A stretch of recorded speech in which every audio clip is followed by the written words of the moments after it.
Let's talk about immunodeficiencies. Our field is allergy, asthma, immunology, and we deal with the immune system, which covers all organ systems. But what does the immune system do for you? It protects you. It makes sure that you don't die when you have a virus or bacteria or other infection. It protects you against other organisms that you may acquire. Either somebody coughs or sneezes on you, or you may eat something. But your immune system's definitely important to keep you healthy and alive.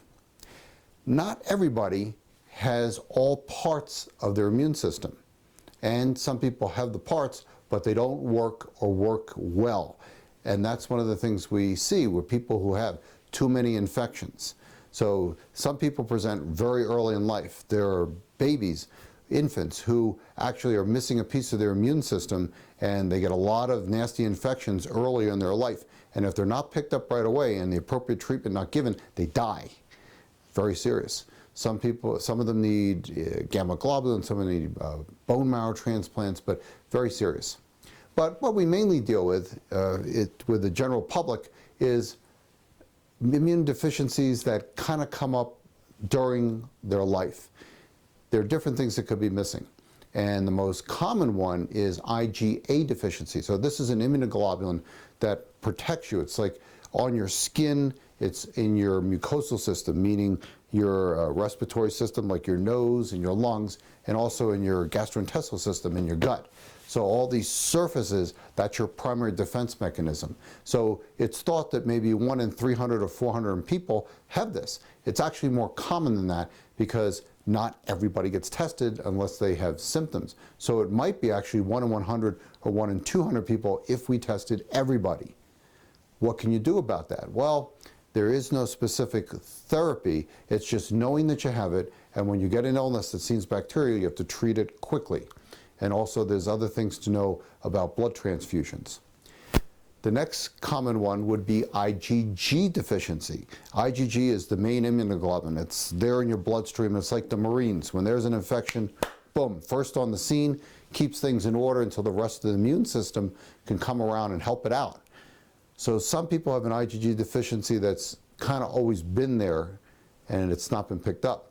More commonly, people develop one where they kind of have a wavy pattern, or kind of like this, like sine waves, where at times the IgG is normal, it dips down and it's too low to give you protection infections, but then by the time they get tested, it looks normal.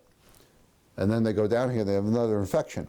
So the thing is to catch it and catch that wave and figure out what the cycle is, because this cycle can be anywhere from every 6 months, every 12 months, every 18 months. So this is called common variable immunodeficiency. And that's just it. It varies when your IgG immunoglobulin levels are normal or low. That needs treatment when these troughs occur, so you don't get bad bacterial infections, which could be, a lot of ear infections, but sinusitis, bronchitis, pneumonia, meningitis, or worse. Some people, I think, have a normal IgG, and then it drops down and it stays down. It doesn't really cycle, or it cycles, but the cycle is always at a low number, and so that also needs treatment.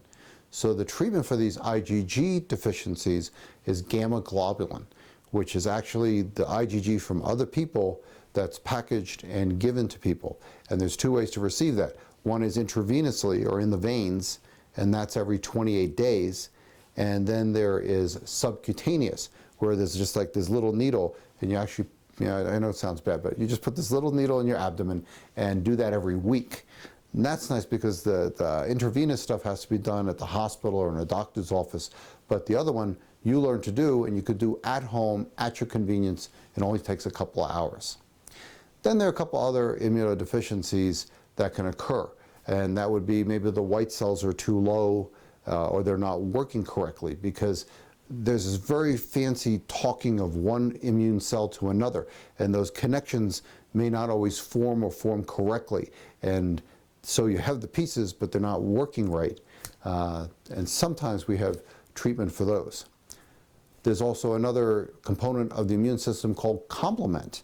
This is the most basic part of the immune system. It's actually been around for millions of years. So invertebrates, or like insects and smaller animals on the phylums, through biology, they actually have complement, and it stayed with us. And we don't think it's that important until you don't have it. Then all of a sudden, you're having all these infections going, why? And it's unfortunate that people forget to look for complement deficiency because they think it's very rare. The book says that it's 1 in a million people. They're wrong. That's a myth. It's actually more common than that. I've had 9 cases in practice. That seems like a lot. Okay, 3 were when I was at National Jewish. That's a national referral center. But I've had 6 in private practice. Why? Because I'm really smart. I'm diligent. I test for complement in everybody I suspect an immunodeficiency, and I find it. So it's probably a lot less common. It'd be interesting what the real number is there. But what does all this come down to? If you're having too many infections, strange infections, different sites, and it just doesn't seem right, then that's maybe something you should look into. Is your immune system intact? Is it all there? And does it work correctly? That's the job of an immunologist, and that's something you should see us for.